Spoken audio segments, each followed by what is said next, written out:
ሰላም ጤና ይስጥልን የአልቡኮ ሚዲያ ቤተሰቦች እንደምን አላችሁ? የአልቡኮ ሚዲያ ያዘጋጀ የሚያቀርበው በመንገዴ ላይ የተሰኘው መሰናዶ ጀምሯል።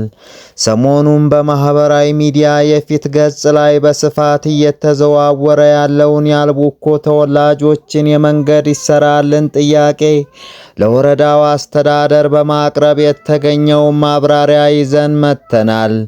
በቅድሚያ ቪዲዮው ላይክ፣ ለቤቱ አዲስ የሆናችሁ ደግሞ ቻናሉን ሰብስክራይብ አድርጉ።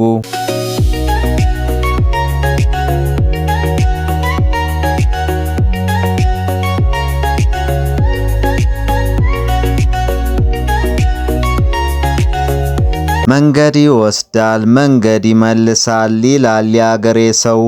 አንድ አካባቢ በለውጥ ጉዞ ላይ ካለ አካባቢውን ከተሻለ አካባቢ ጋር የሚያገናኝ የተሳለጠ መንገድ በመኖሩ እንደሆነ መገመት አያዳግትም።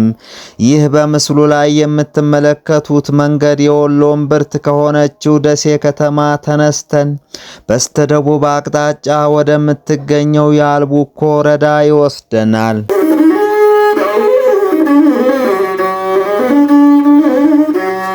አልቡኮ ወረዳ አንዴ ለወረኢሉ ሌላ ጊዜ ለቃሉ ኋላ ላይም ለደሴ ዙሪያ ወረዳዎች ማሟያ ሆና አንዴ ካንዱ ሌላ ጊዜ ከሌላኛው ስትወረወር መቆየቷ የቅርብ ጊዜ ትውስታ ነው።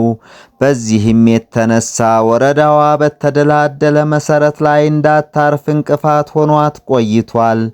ራሷን ችላ ከተመሰረተች ማግስትም ቢሆን ደረጃውን የጠበቀ መንገድ ባለማግኘቷ ህዝቦቿ ለተለያዩ ማህበራዊና ኢኮኖሚያዊ ችግሮች ሲዳረጉ ቆይተዋል።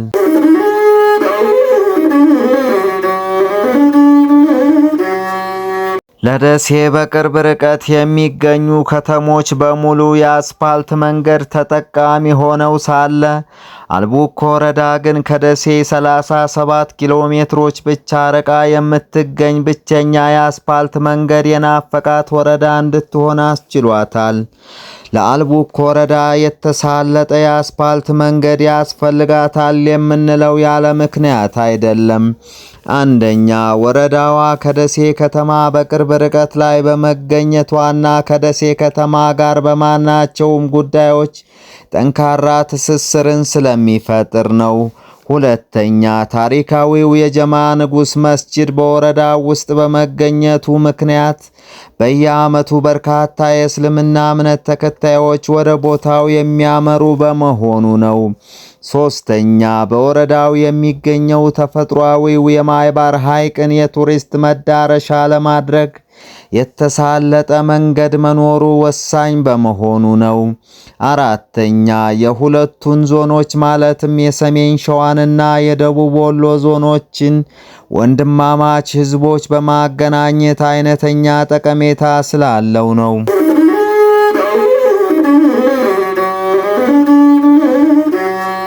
በዚህም የተነሳ የወረዳዋ ተወላጆችና ነዋሪዎች በተለያዩ ጊዜያት የመንገዱን መሰራት ጥያቄ ከፍ አድርገው ሲያስተጋቡ ኖረዋል።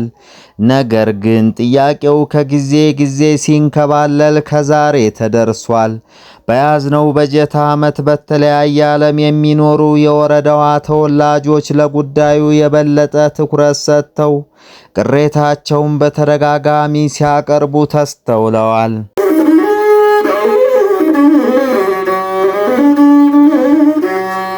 የአልቡኮ ሚዲያም እየተነሱ ያሉ የመሰረተ ልማት ይሟላልን ጥያቄዎችን በወረዳ ደረጃ ለሚገኙ የመንግስት ባለስልጣናት አቅርቦ የሚከተለውን ምላሽ አግኝቷል። ጥያቄው ተገቢ ነው። በእኛም በኩል በተደጋጋሚ በወረዳችን የፓርላማ ተወካዮች አማካኝነት እስከ ፌዴራል ድረስ ለማቅረብ ሞክረናል። የኋላም የቅድሚያ ትኩረት ተሰጥቶት እንደነበርና አሁን ላይ ያለው የጸጥታ ጉዳይ ተግባሩ እንዳይከናወን እንቅፋት መሆኑን ይገልጻሉ። ከዚህ ባሻገር ወረዳውን ከሌሎች ወረዳዎች ብሎም ዞኖችና ከተሞች ጋር የሚያስተሳስር መንገድን የመስራት ስልጣን ያለው አካል የክልሉና ከዚያ በላይ ያለው መዋቅር መሆኑን ገልጸዋል። በመሆኑም የክልሉ መንገዶች ባለስልጣን እየተነሳ ያለው የመንገድ መሰረተ ልማት ጥያቄ አንገብጋቢና ያደረ የህዝብ ጥያቄ መሆኑን ተገንዝቦ መንገዱ እንዲሰራልን ጥቆማችንን መስጠት እንፈልጋለን። የዛሬውም በዚሁ አበቃሁ። በቀጣይ በሌላ መሰናዶ እስከምንገናኝ ቸር ሰንብቱልኝ።